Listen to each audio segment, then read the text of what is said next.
Hello, কে বলছেন? আপনি আমায় চিনবেন না ম্যাডাম। কে আপনি? আমি সেই ড্রাইভার যে আপনি জীবনটাকে সাজিয়ে দিতে অক্লান্ত পরিশ্রম করে ওই মহাসড়কে মৃত্যুর সাথে যুদ্ধ করেছে। ও আচ্ছা, আপনি চিনতে পেরেছেন তাহলে? আমি তো ভাবছি চিনবেনই না। ফোন দিয়েছেন কেন?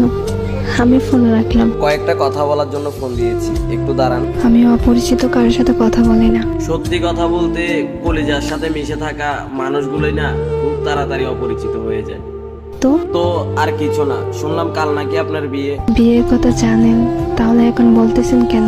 আসলে আমার কিছু ভাই বন্ধু আমাকে বলেছে তো, তাদের কথাটা বিশ্বাস করতে পারিনি, তাই আপনার কাছ থেকে শোনার জন্য একটিবার ফোন দিয়েছি। ঠিকই শুনছেন, কাল আমার বিয়ে।